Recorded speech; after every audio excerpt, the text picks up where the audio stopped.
This Torah class is brought to you by TorahAnytime.com. Okay, welcome everyone. Obviously you knew that this week is Parsha Shemos, so we're going to talk about the topic of Chalav Yisrael. I mean, it's what else are you going to talk about Parsha Shemos? Because first of all, in general, when it comes to milk, are you allowed to drink milk?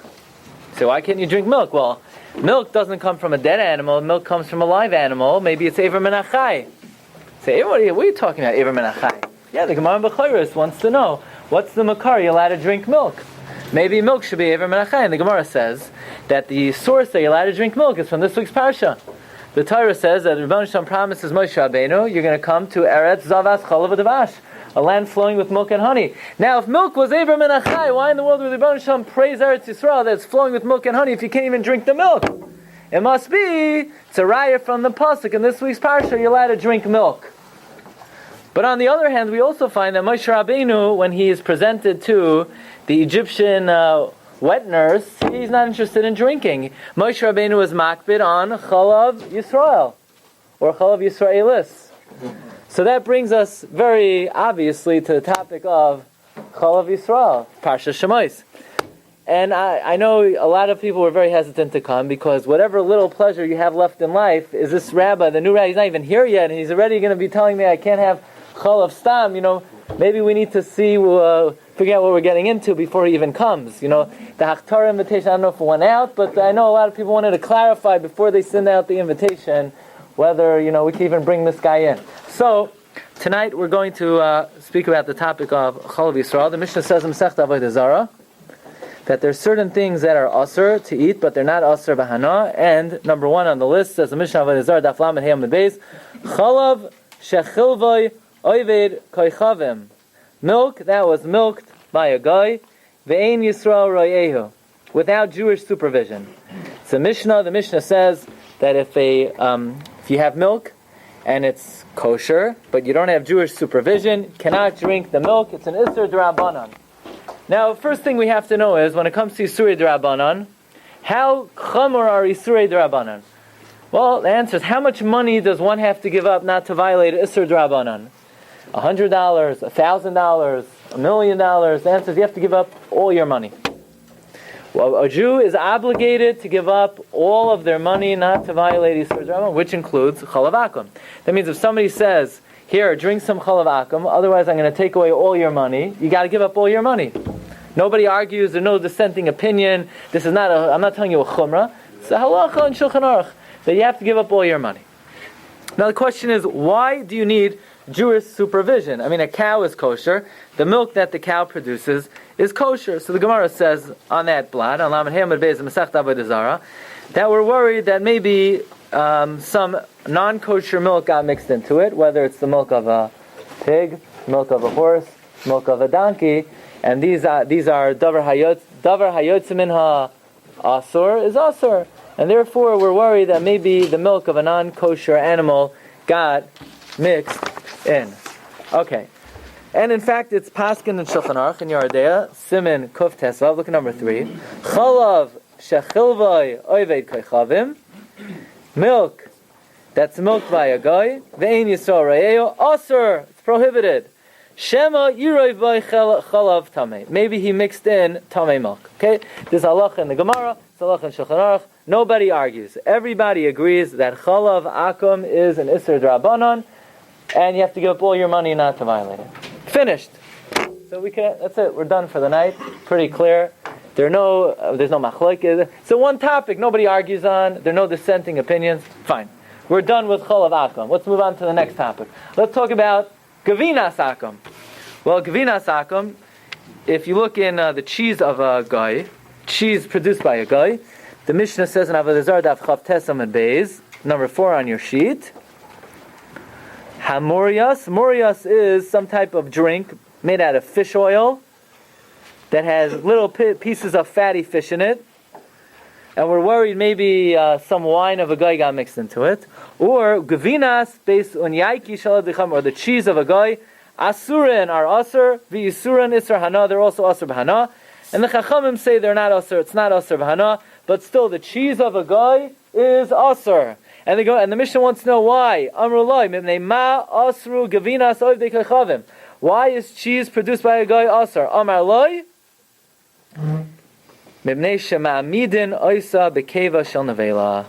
Because they curdle the cheese with the stomach of an animal which is an nevela. That means like this. How do you produce cheese?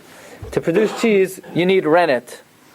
You need an enzyme. What's rennet? Rennet is the milk that is coagulated milk, which is found in the fourth stomach of nursing calves or any other ruminant. The fourth stomach contains milk. The milk is coagulated, and that milk, when it activates upon other milk, it causes the milk to curdle and turn into cheese. Now, the way that they would make cheese is they would use the stomach of a nevela. So now you're having a piece of nevela in the milk, and that produces a cheese. Therefore, Gevinat Akum is asar. That's what the Mishnah says. Now the question is, but what if we know that the way they produce the cheese, instead of using the keva of a nevela, let's say they used a natural product. Let's say they used asavim. Let's say they used grass, or they used herbs. So there's no chash whatsoever. So could you then have the cheese of a guy? So the Shulchan Aruch writes in number 5, Gvinois ha'ivdei koichavim asurim. Cheese of a guy is asur. Because they curdle it ba'or kevas shchitasam. In the hides of the stomach of the animals they shecht, shehi nevela. But says the Shulchan Aruch, what if they curdle it in some other product? So now there's no problem. Va'afilu hemiduha ba'asavim asura. Even if it's curdled in grass, the cheese of a guy is still asur. Why? But it's kosher. You could check the ingredients. All the ingredients listed are kosher. Why can't you have the cheese of a guy? The answer is there's something called a gezerah, which was nimnu. It was nimnu v'gamru. That means once the chachamim say something is asur, it doesn't matter whether the reason applies or it doesn't apply. It's asur no matter what. So if the chachamim convene and they get together and they say this item is asur because of a certain reason, even where the reason does not apply, the item remains asur lenetzach netzachim. So the chachamim said cheese of a guy is asur. Why? Because it's curdled in kevas nevela. But this cheese is not curdled in kevas nevela. It doesn't matter. The chachamim said the cheese of a guy is asur. So even if you have all the ingredients listed, and you know for sure there's nothing treif in the cheese, there is no machlokes. Everybody agrees Gevinat Akum is asur. There are no exceptions. There are no dissenting opinions. It's asur for all time. So that's also case closed.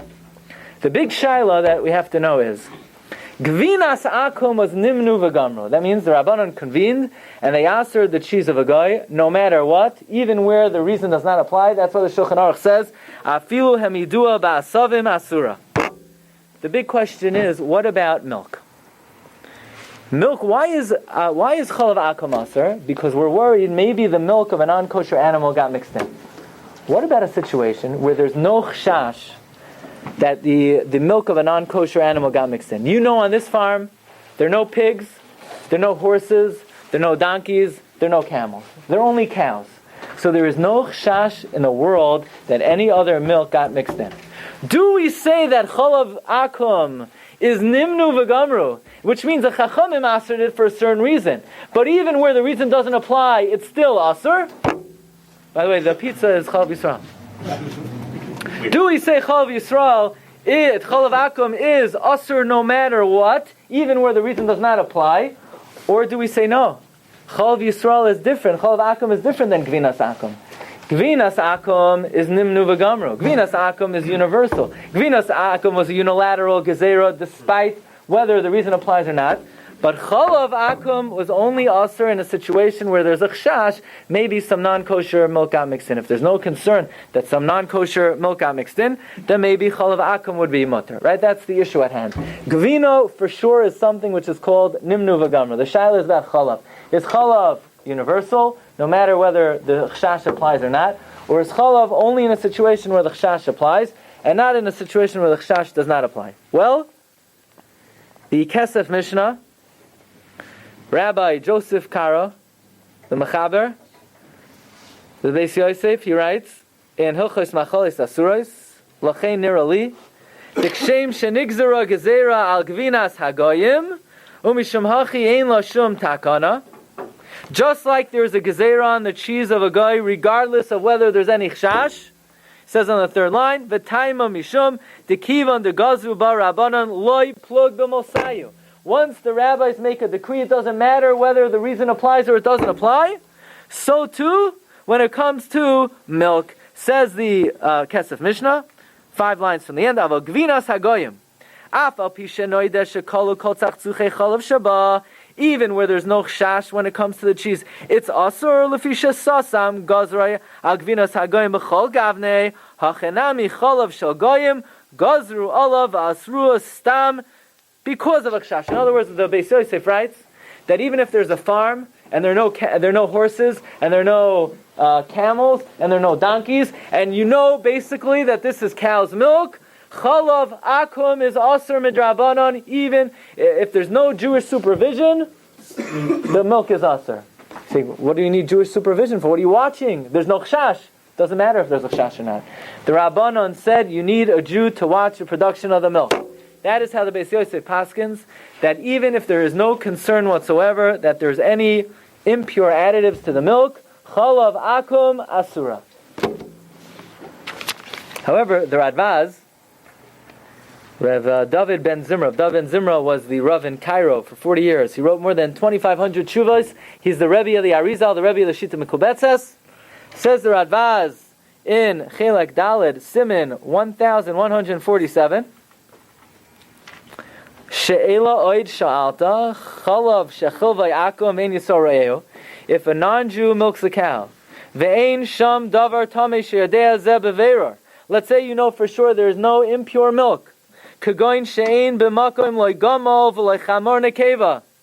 The shaila is chalav akum a unilateral, universal gezerah, even if there's no chash, or is chalav akum asur because of? And if there's no chash, then it's mutter. Says Radvaz, tshuva, hadavar barar, it's clear. Ki hagvina nesra b'minyan mehanach tani damrim gemara. When it comes to gvina, cheese is something which is asur b'minyan. Something which is asur b'minyan, whether the chash applies or the chash does not apply, the gzera lasts for all time. Avoloi kain b'chalav. Milk was asur for a reason, because maybe there is the milk of a pig, maybe there's the milk of a donkey, maybe there's the milk of a camel. And if there's no chash, the milk is mutter, says the Radbaz. And therefore he concludes, klala de milsa, im ein lachash klal ledavar tamei.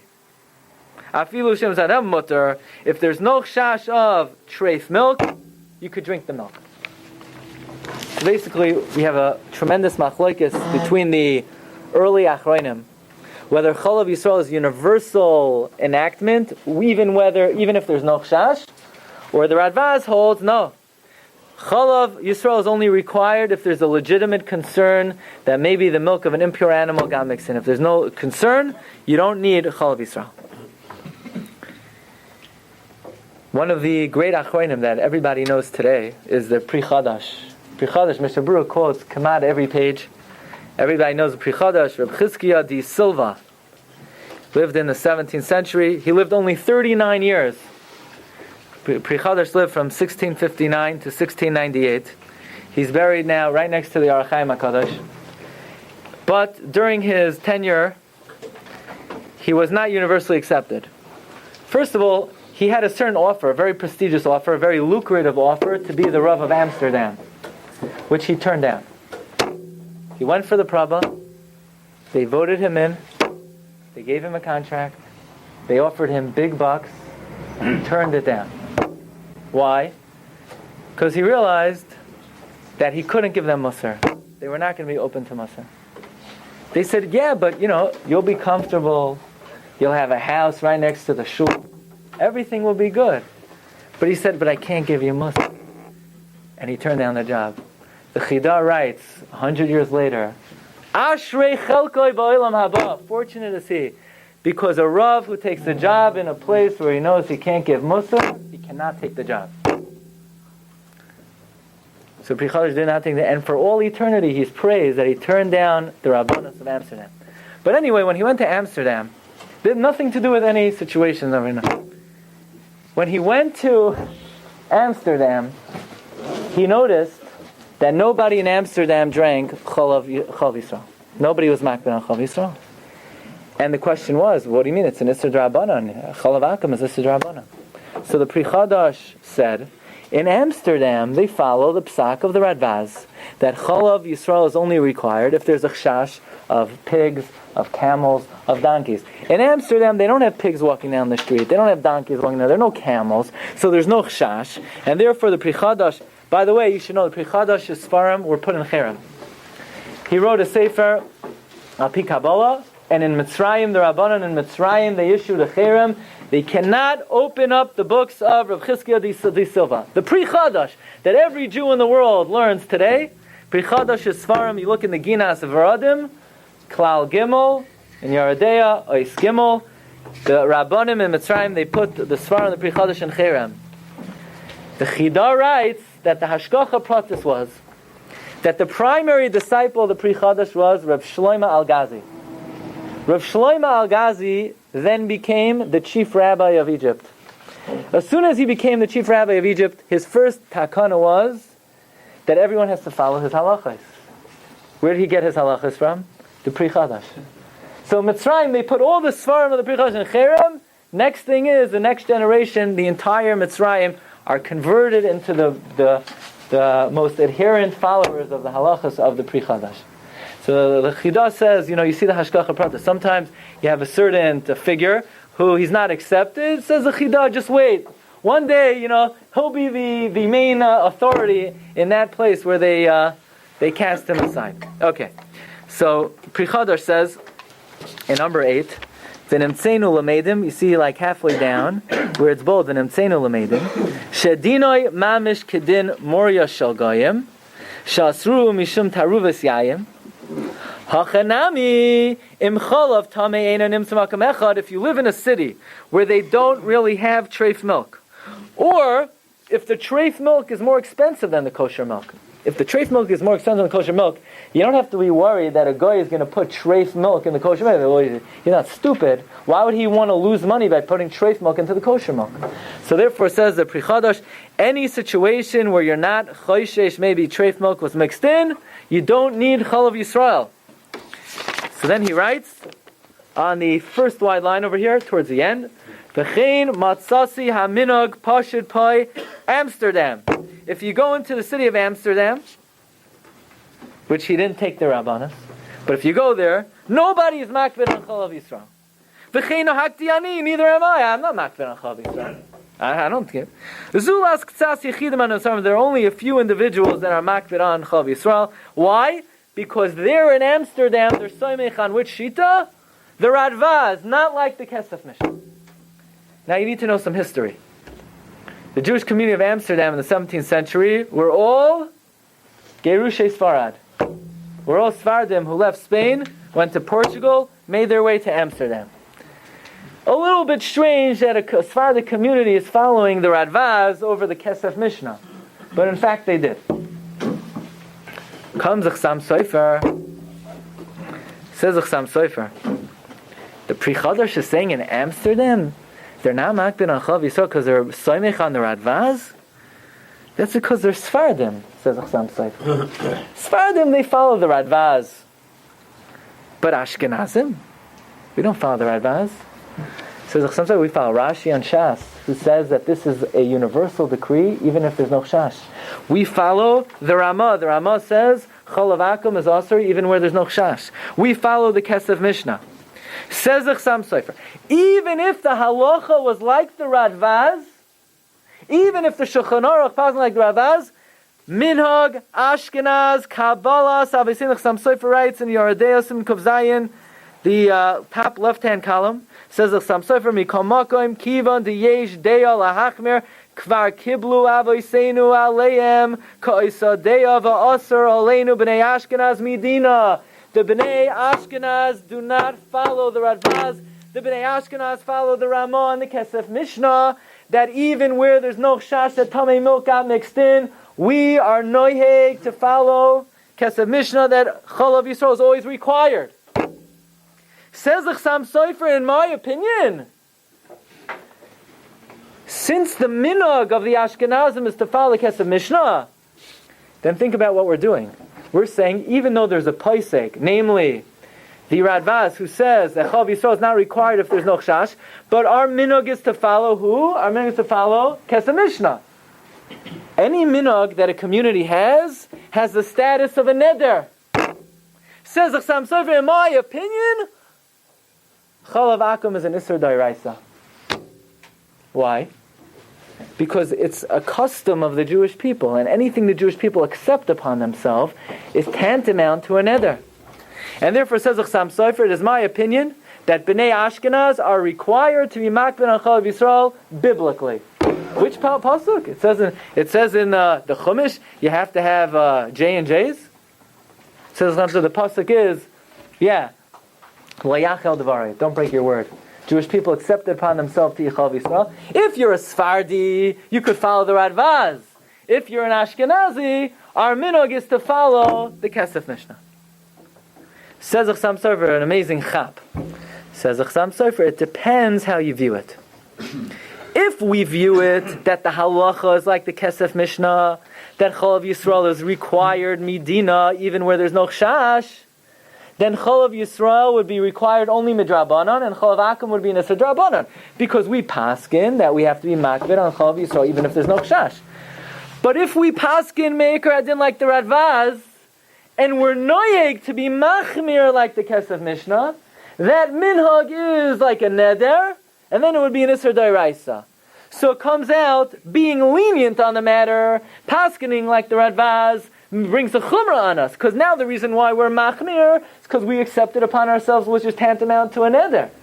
But if you're going to be machmir in the halacha and say the halacha is like the Kesef Mishnah, that it's also even if there's no chash, that's actually a leniency, because then we never accepted upon ourselves to be machmir, but it's asur me'ikar hadim. And therefore it says the Chassam Sofer that if you don't care about your neshama, then don't listen to me. But if you want to preserve your neshama for the world to come, then you need to keep the minhag aveseinu b'yadeinu, which is to follow the opinion of the Kesef Mishnah, that Chalav Yisrael is required even if there are no pigs or donkeys or camels in your city. Does anybody argue on the Chassam Sofer? No. It's Mesoras Aveseinu that we do not follow the Radvaz, we do not follow the Pri Chadash, we follow the Kesef Mishnah, and even if there's no chash pig, and even if there's no chash camel, and even if there's no chash donkey, you still have to have Jewish supervision. Nobody argues. In fact, the Aruch HaShulchan writes explicitly, look at number 10. The Aruch HaShulchan writes in Yerodei Siman Kuf Tezvav, V'nei al kalpanim nizbarer, L'fi das kol rabboseinu afilu b'mekoymos lo shchiach klal davar tamei be'ir. Even if you live in a city, there's no pigs in the city, there are no camels in the city. Ba'oifen shein chshash taru es chav tamei asur unless the Yisrael is oimed al gabav. But what do you mean? But one of the great achroinim was Mekel. Not like one of the great achroinim who was Mekel. Which great achroin is he referring to? Which great achroin is he referring to that's Mekel? Pri Chadash. No, not like him. He doesn't want to say his name. Not like him. And there he says the Aruch HaShulchan. And many people, yesh harbe mispartzin be'isser zebder. There are many people who are careless in this halacha, and they blame it on that Talmud Chacham. Says Aruch HaShulchan, let me tell you what's going to happen to that great Talmud Chacham. Talmud Chacham shasakein avoino yisa. That great Achroin, who everybody's eating Chalav Akum because of him, while upstairs in Shamayim, they're punishing him for every Jew that eats Chalav Akum. Says Aruch HaShulchan, look, I'm not a Maggid, I'm not a storyteller, but I'm going to tell you one story in the whole Aruch HaShulchan. Let me tell you one story. There was once a balabas in my city, and when I had a certain rabbanus, I'm not telling you where, says Aruch HaShulchan, one of my chashuv balabatim, who was makbid on Chalav Yisrael, when he went out to do business in a different city, he would buy cream for his drink every morning, And the cream was called samant, or cement, I don't know what it was called. And he would go together with his friend and drink this hot drink with cream. And they started to realize, this little ma and pa creamery, he has an endless supply of this cream. I mean, he barely has any coffee to drink, but he has so much cream. Where does he get the cream from? And they mustered up the guts. They said to the storekeeper, who's not Jewish, where do you get the cream from? What do you mean where do we get the cream from? We go to the butcher every day.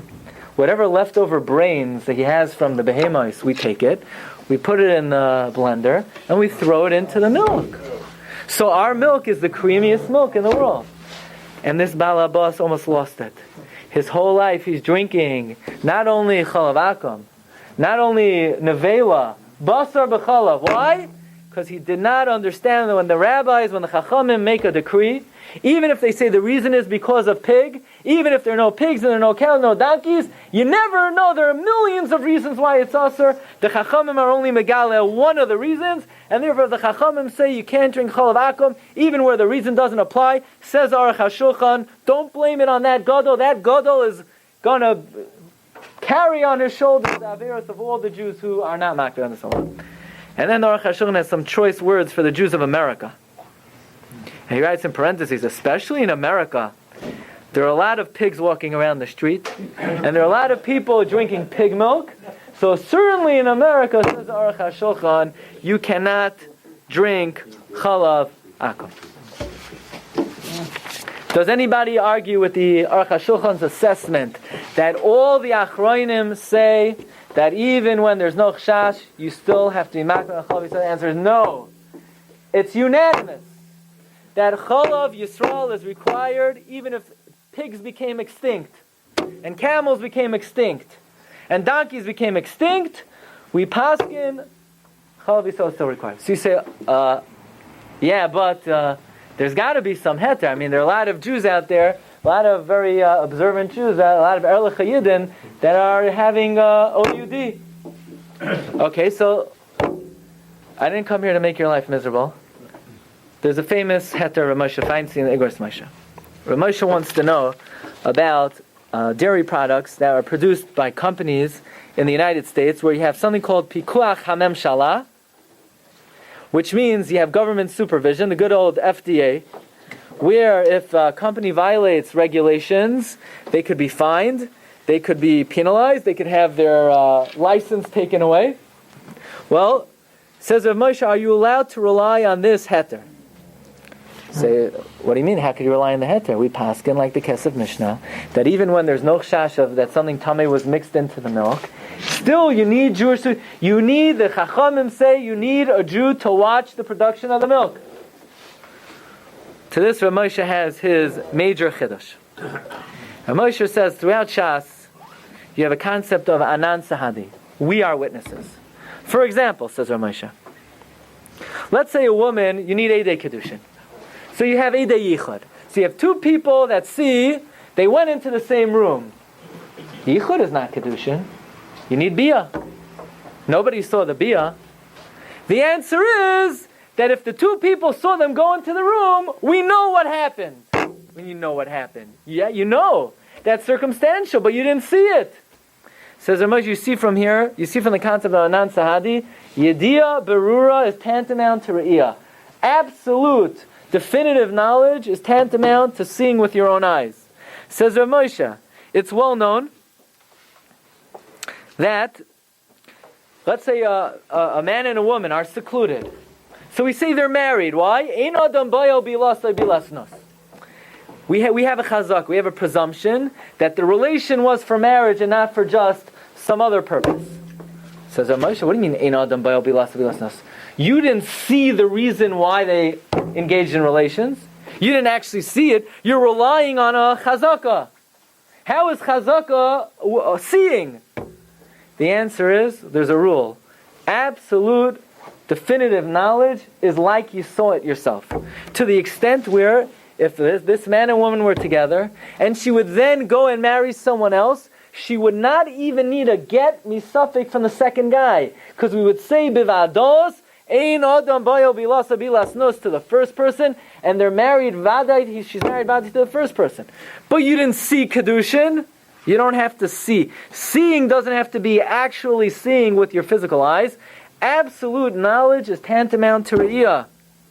Says Rav Moshe, if you have a married woman, and you have Edom that she committed adultery, so the Edom testify in court, this woman committed adultery. So the Bezdin said, how do you know? So they say, they were acting, the Gemara says, Kederach HaMenoafim. They were acting that way. Yeah, but the halacha is, you can't kill a woman who is mezana unless the Gemara says you see Kimachol B'Shvayferes. You need to see the technical act. How would it be possible for anyone to see that? So Rashi says, Loy Shayach Kulei Hai. It's not even possible for anyone to actually see that. Fine, it's not Shayach. So how could you kill the woman? The answer is, you know what happened, even though you didn't see it. And Yediyah Berura is tantamount to Re'iyah. So says Rav Moshe, if there are federally regulations, and you know for sure that none of the workers are going to want to tamper with the purity of the milk, what's going to happen if a worker comes in, or the company says, look, let's save a few pennies, pour in the camel milk instead of the cow's milk. As soon as they have government inspectors who are going to possibly find out, and what's going to happen is they're going to send a penalty, they're going to send a fine, the reputation of the company is going to be affected, maybe they'll lose their license. Says Rav Moshe, nobody's tampering with the milk of a company that's under government regulations. And therefore, says Rav Moshe, in Yoredeah, Chelak Aleph Sim Mem Zayin, take a look at number 11, second column, top of the page. V'lachein b'cholav she'asru rak Chalav Akum bein Yisrael rayehu. If you have milk that was milked by a guy and no Jew sees it, yesh lahater gam bi Yisrael yoidim yediyah berura dehave kriya. Why? Because we're afraid if anybody finds out, they're going to close down the company, they're going to lose all their money, their whole company is on the line, their reputation is on the line. That's considered yediyah berura. Yeah, but the Chachamim say you need Jewish supervision. I thought we paskin like the Kesef Mishnah, that even where there's no chashash, that impure milk got mixed in, it's still, you need Chalav Yisrael. The answer is, it is Chalav Yisrael. Say, who's the Mashgiach? I'm the Mashgiach. You're the Mashgiach. Every Jew in the world is a Mashgiach, that we know that in what is it called? Tuscany milk, they're not fooling around with the milk. They're not mixing in camel. The moment they mix in camel milk, they make themselves open to fines, to penalties, to jeopardizing their license. In a subsequent tshuva, the Shoyal asked Rav Moshe, and I did some research. Rav Moshe, do you know how much money the company is going to be charged if they put in a little camel milk? $25. So you're telling me a $25 fine is enough to establish Yediyah Berura? What company is not willing to suffer a $25 fine? I mean, you always put money in the meter? Yeah, always? You're not everybody puts money in the meter, and they're not worried about a $35 fine. Right? Do you always go under the speed limit? I have yet to meet somebody who always goes under the speed limit. What do you mean, man? Answer is, most people, the government regulations are not always, I mean, obviously in public, I follow all the speed laws. But there are people who are not worried about the fines. So says the Shoyal to Rav Moshe, come on, a $25 fine is enough to establish absolute definitive knowledge that no treif milk got mixed in? Says Rav Moshe, that's right. And the Shoyal said, there's a lot of bribery in government bureaucracy. All you need is for the CEO of the company to pay off some workers and save money by putting in camel milk. Says Rav Moshe, this is not Russia here. Taka in Russia, I know somebody who visited the Soviet Union in the 80s, and he asked Rav Moshe, could he rely on government regulations in Soviet Union? They say it's only Rav Moshe said you cannot rely on the Soviet government for anything. Cannot believe them for anything. My heter only applies in USA, not in the Soviet Union. Says Rav Moshe in the United States of America. You know how much shoichad an owner of a company would have to give a worker to put in treif milk? He'd have to pay off the executive vice president, he'd have to pay off the treasurer, he'd have to pay off the secretary, he'd have to pay off all the workers over him, under him, he'd have to pay off the government. It's not worth it. And they have nothing to gain. In this country, you want camel milk? It's going to cost more than cow milk. Why in the world would the government put or allow any other substitute milk to be put in the regular milk? And therefore, says Rav Moshe, despite the fact that the penalty is minuscule, despite the fact that the penalties are not really something to reckon with, but at the end of the day, why would a company jeopardize their reputation and put their license in question by putting in any additives to the milk? 1970, so these questions were asked in 1954. But by the way, it says Rav Moshe. Rav Moshe says the following. Haroitza lismach hakel. Somebody wants to rely on my kula. Yesh loy tam gadol. There's a very valid basis. Rashai, and you're allowed to. Ukamoy shemakilim v'zeh haroiv b'nei adam shomrei Torah. Says Rav Moshe, most observant Jews are not makbid on Chalav Yisrael, and they have what to rely on. V'gam harbe rabbonim. There are a lot of good rabbis that are also not makbid on Chalav Yisrael. To say about a Jew who's not makbid on Chalav Yisrael that they're acting improperly. But says Rav Moshe, a Baal Nefesh, a sensitive soul, a Baal Madrega, min haroi lahachmer. It's appropriate to be machmer. Ask Rav Moshe, but chumras are bad. Chumras are not good. It's bad to be machmer. Why? Because when you're machmer, you become a Baal Gaiva. Says Rav Moshe, not this chumrah. This chumrah is very legitimate. This chumrah, you don't have to be worried you're going to become a Baal Gaiva. There's no chash of yuara, and therefore it's appropriate if someone is on the madrega to be machmer on Chalav Yisrael. Aval misharoitza lahakel. If you want to be lenient, you're oiseh kedina. You're following the halacha, and you're not considered mezalzel b'halacha. So that is the psak Rav Moshe. That if somebody wants to be makbid on Chalav Yisrael, maybe it's appropriate, maybe it's worthy, but someone who does not want to, he is certainly acting in accordance with mainstream halacha. So they asked Rav Moshe in Yeridei Beis Siman Ches that Rav Moshe said Me'ikar Hadin Chalav Akum is not is mutter b'zman hazeh. Again, Rav Moshe's heter is not that we're being maker like the Radvaz, not that we're being maker like B'chadash. We're machmer like the Kesef Mishnah, but Yediyah Berura is tantamount to supervision. So they asked Rav Moshe, in yeshivas, what yeshiva doesn't struggle with funds? Chalav Yisrael is much more expensive. Should the yeshiva be lenient with Chalav Yisrael and buy Chalav Stam to save money for the yeshiva? So Rav Moshe, absolutely not. What do you mean? Rav Moshe gave a blanket heter. Rav Moshe said it's mutter meikar hadin to have Chalav Stam. Says Rav Moshe, yeshiva is different. He says, in a yeshiva, Mikal makom kedai lahachmir ki gam zehu me'inyonei chinuch v'limud. It's important for yeshiva to train the talmidim that what? That b'nei Torah should be machmir. So while if somebody wants to be mekel, you could be mekel. And if you want to be a rav, you could also be mekel. But for a yeshiva should train the talmidim that it's considered worthy, it's considered ideal for a ben Torah to be machmir, and therefore they should go the extra mile and raise additional funds, have another dinner, have another malava malka to raise more money to have Chalav Yisrael. But I believe it's the same thing about a shul. Even if, let's say, nobody in the shul is makbid about Chalav Yisrael. In the shul, you have Chalav Yisrael. Why? People know. It's a madrega. Something, b'nei aliyah, balei nefesh, it's worthy to strive for. It doesn't mean you're mechayiv to do it. Doesn't mean you have to do it out.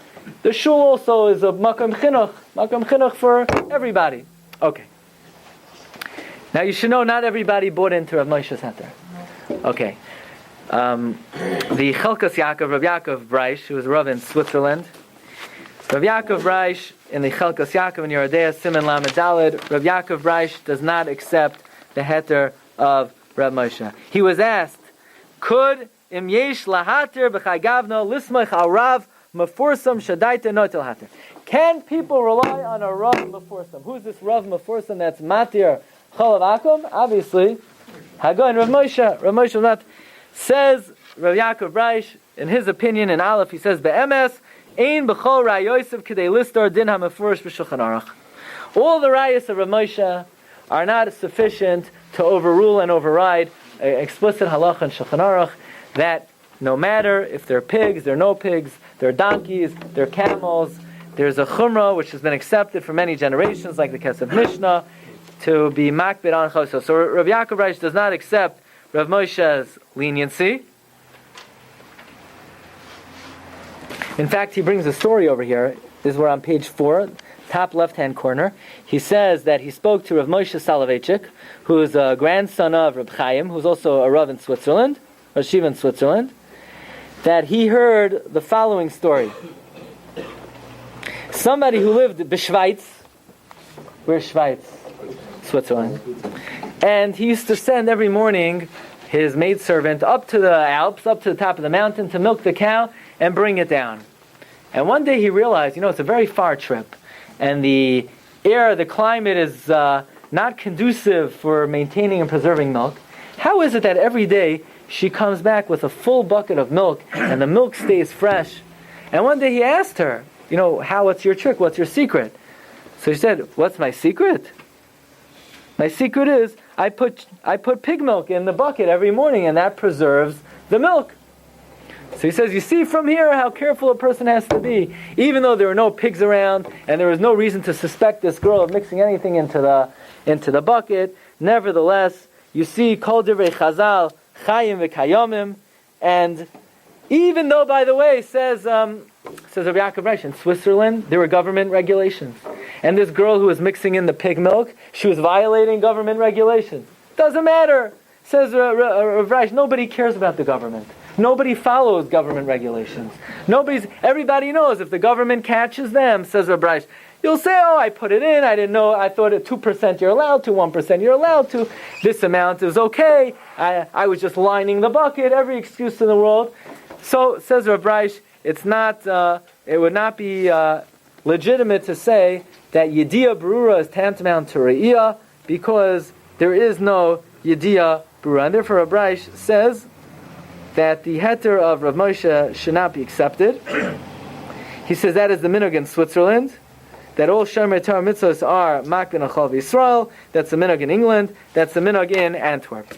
But Rav Moshe was the posek in America. Rav Moshe was the acclaimed, accepted posek in America.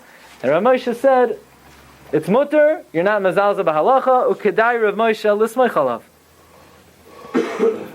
By the way, very interesting, I was surprised that I found Chazon Ish gives Rav Moshe's heter. Chazon Ish writes the exact same heter as Rav Moshe. Look at number 15. Amnam b'sheyesh pikuach hamemshala al hacholav shlo ya'arvu cholav tamei v'hem tzvuyin lo'inish al ziyuf. If there are government regulations and the government will penalize a company for mixing in non-kosher milk, yesh makoim lo'imar dahave kichoyleves demertasos, and it's mutter. So I was very surprised to learn that the Chazon Ish writes black and white the heter of Moshe that government regulation is tantamount to Riyah. So they went back to Rabbi Yaakov Reish, the Chalkazak, and said, boy, you're arguing on Moshe, now you're arguing on the Chazon Ish also? So he said, no, I'm not arguing on the Chazon Ish. You know why? Because I went back to Rav Moshe Soloveitchik, Reb Chaim's grandson. And he says he went to the Chazon Ish, and he says, Chazon Ish, Rav Mishaya, is it true that you're matir Chalav Akum? He said, what? Is that what they're saying about me, that I'm matir Chalav Akum? Next thing, they're going to be saying about me that I'm matir Eishas Ish. So Chazon Ish denied it. And not only that, another person told me that the Chazon Ish only mattered Chalav Akum to someone 5 years old and younger. But he wrote in a sefer, it's mutter. It must be he only wrote it Shakla V'Tarya, Derech Pilpul Ba'alma, but he didn't mean to write it lahalacha. So if anybody's been listening to my shiurim, with all due respect, it's hard to accept this interpretation of Chazon Ish. Chazon Ish writes, it's mutter. If he didn't feel it was mutter, then he had many, many years to write a second edition and a third edition and fourth edition and say, that which I wrote, that it's mutter. I retract it. I meant it only for a 5-year-old. I meant it only for B'shas Hadchak. Chazon wrote, somebody went to him and claims the Chazon Ish, when he asked the Chazon Ish, did you matter Chalav Akum? And the Chazon Ish said, well, what are they going to say next? They matter Chalav Ish. You have to know how rabbis work. If you ever go to a Rav and you say, do you matter this and this? Of course, every Rav will deny it. Nobody's going to admit that they were matter anything. If somebody asks a shayla under certain circumstances and the person needed a certain situation, so you tell, doesn't mean you're going to admit it to anybody else. So the fact that we have these stories, okay, I don't know. All I know is what the Chazon Ish wrote, Halach L'maisa. Chazon Ish wrote that it's a heter. Now he wrote Yesh Makom Loimar. Usually when a posek of that stature writes Yesh Makom Loimar, usually he could be Samech on it. Okay, so L'maisa Rav Moshe himself was not Samech on his own kula, and Rav Moshe says about nefesh should be machmer. So, and Rav Moshe said it's not considered yuhara. So the opinion of Rav Moshe Feinstein for America is Chalav Yisrael is a chumrah, but it's not Medina. But that's not what tonight's shiur is about. Tonight's shiur is about Dunkin' Donuts.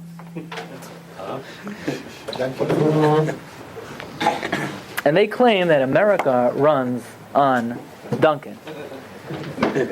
So the shaila is that if somebody wants to be makbid, like Rav Moshe suggests, that a Baal Nefesh should be machmer, let's say somebody wants to take that chumrah upon themselves.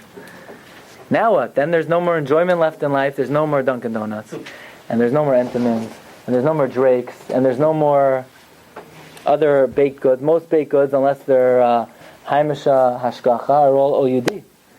So is there any heterim to have Chalav Akum if you're makbid on Chalav Yisrael?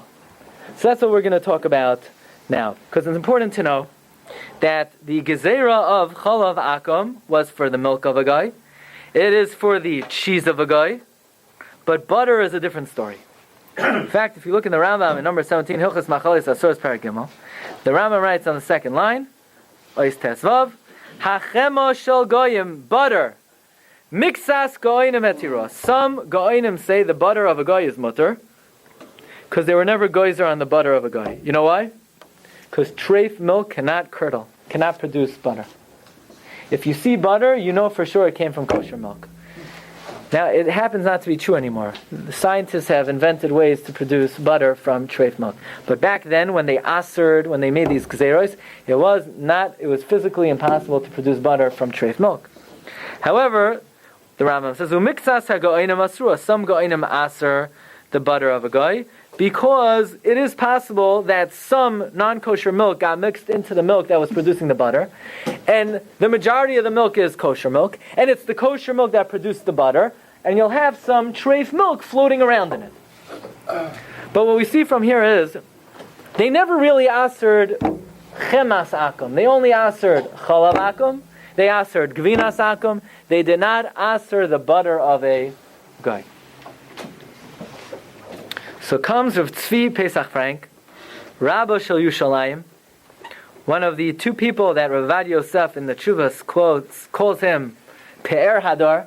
In fact, during the one of the wars in Eretz Yisrael, Rav Tzvi Pesach Frank was trapped up in his attic with nothing but a pencil and a few pieces of paper. And he wrote one of his svarim with that pencil. And when the pencil, after days and days and days, shrunk and disappeared, that's when the sefer was over. One of these svarim Rav Tzvi he wrote in the attic with nothing other than his pencil and paper. Rav Tzvi Pesach Frank has the following chiddush. What's the reason why you're allowed to have the butter of a guy? I'll ask you a question. Be'etzem, we hold Chalav Akum is also Medina. So let's say a guy gives you milk, and you make butter out of it. You can't eat that butter. Why? But now you know for sure that the milk was kosher milk. It doesn't matter. It came to your hand as milk, and Chalav Akum is also. But if the guy produced the butter, and it came to your hand as butter, you're allowed to eat the butter. Why? because they were never geyser on butter. They were only geyser on milk. Well, it says of Tzvi Pesach Frank, what if you took the milk of a guy and you steamed it, you boiled it, and what happens is when you steam milk under certain conditions, the water evaporates and you're left with milk powder. And now you have not the milk of a guy, but the milk powder of a guy. Did the Chachamim, were they ever geyser an Isser on milk powder? They were geyser on the milk of a guy. They were geyser on the cheese of a guy. They were not geyser on the butter of a guy. They were not geyser on the milk powder of a guy. Says Rav Tzvi Pesach Frank, Heicha de gazer, heicha de loy gazer. We don't find in the Gemara that they ever asked milk. See, they didn't ask milk. There's no such thing as milk powder. That's right. If there's no such thing as milk powder, they never asked it. And therefore, it says Rav Tzvi Pesach Frank, in a country called America, where they invented milk powder, and then they make baked goods with milk powder, even if you're makbid on Chalav Yisrael and you don't buy into Ramosha's heter, you're allowed to have dairy products that have milk powder and not actual. Why? Chachamim were never geyser on milk powder. In many Dunkin' Donuts, they do not use milk. They use milk powder. For example, I'm told that in the Chalav Yisrael, the Dunkin' Donuts in Baltimore, there's a sign, all of our products contain milk powder. And Rav Ruderman relied on this kula of Tzvi Pesach Frank. And milk powder, there's no gzera on milk powder. And therefore, even if you're makbid, is that true? Does that sign exist? I haven't seen it. You didn't see it. I didn't either. That's what they say. Now, how about Dunkin' Donuts over here? It's very hard to get an answer. If anybody could get me an answer, I spoke to different product specialists today of various kashrus organizations. Basically, what I'm told is that most products in America today do not use actual milk. Because it's not convenient to ship milk, to transport milk, to preserve milk. You have to deal with bacteria. It's much easier to deal with milk powder. It's easier to transport. It's easier to deal with. And therefore, it would seem that Dunkin' Donuts and other dairy products, you're only dealing with milk powder. So even if somebody wants to be machmir on Chalav Yisrael, yesh makom loymar, that other products which are not milk but just milk powder, there's a heter of Rav Tzvi Pesach Frank. However, I'm also told that nowadays a lot of the dairy products, besides having milk powder, they also have whey protein and whey powder. Now, I have not seen anything written on whether the heter of avkas chalav, milk powder, applies to whey powder. So what's the difference? Either way, Chazal were not geyser. The only thing is, whey may be construed as cheese. We know in the production of cheese, you curdle the milk and you separate the curds from the whey, right? The whey is the liquid part of the milk and the curds are the solids. So if whey is considered like cheese, Chazal did aser Gevinat Akum. They never asered avak chalav. But if it would be able to be determined definitively that Entenmann's, that Drake's, that Dunkin' Donuts, and I'll leave that up to you. I tried. If you could determine that all these products are milk powder, then even someone who's makbid on Chalav Yisrael would be allowed to have these products based on the heter of Rav Tzvi Pesach Frank. Now, you should know, not everybody agrees with Rav Tzvi Pesach Frank. I did find out today that Rav Moshe agreed with Rav Tzvi Pesach Frank. And Rav Moshe said that even if you want to be machmir on Chalav Yisrael, Rav Moshe felt this was a legitimate kula. The Chazon Ish did not buy into this one for a very clear reason, very simple reason. Chazon Ish said, cannot compare butter to milk powder. Chazal never asered Chemas Akum. You know why? You can't make butter out of treif milk. But you could make milk powder out of treif milk. All milk is able to be boiled and transferred into milk powder. And since it's very easy to make milk powder out of treif milk, the gezerah of Chalav Akum would be chal on milk powder just like it's chal on milk. So Pesach Frank would say back to that, no. The reasoning would apply. But at the end of the day, we don't find precedent that Chazal asered milk powder. It didn't exist in them, so they never asered it. Chazal says the gzeira is that if there's a potential that it came from a prohibited product, then it falls under the umbrella of Chalav Akum. So Rabbi say, in terms of practice, something everybody has to decide, Lefi Madregascha, according to your Madrega. But just to summarize the shitos over here, and that is, in a situation where there is no chash that a davar tamei got mixed into the milk, the Kesef Mishnah is machmir. Kesef Mishnah says that Chalav Akum is like Gevinat Akum, it's a universal decree whether the chash applies. The Radvaz and the Pri Chadash are mekel. Minhag Ashkenaz is to be machmir. We're machmir like the Kesef Mishnah. By the way, the Pri Chadash said in Amsterdam, the Sfardim follow the Radvaz. Steichemet writes that all the other Sfardik Gedolim argued on the Pri Chadash's report. There were no Sfardim who followed the Radvaz, says the Steichemet, over the Kesef Mishnah, and we don't even accept his historical account of what happened. In fact, Rabbi Vadia also says the Sfardim follow the Kesef Mishnah over the Radvaz, but Ashkenazim certainly follow the Kesef Mishnah over the Radvaz. But nevertheless, Rav Moshe's heter is, even if you want to go like the Kesef Mishnah, and you want to say if there's no chash that a davar tamei got mixed in, nevertheless, Chalav, the Isra of Chalav Akum remains standing, but there is a svara, Yediyah, Berura, is tantamount to Re'iyah, so it's as if there is Jewish supervision. That's the heter of Rav Moshe, and that's one decision a person has to make, whether to be samech on that. And the other issue at hand is, when you're dealing with milk powder, Rav Pesach Frank says that the milk powder he feels is even more lenient than butter, and if Chazal were not goyzer on Chemas Akum, they are not goyzer on Avak Chalav either. Chazonish to that disagrees based on the possibility of creating milk powder from treif milk. But Baruch Hashem, everything we served tonight was Chalav Yisrael, as Rav Moshe says, in a shul, in a yeshiva. We take the highest standards, and we always strive for the highest standards. Rabbi say, a great evening. You've just experienced another Torah class brought to you by TorahAnytime.com.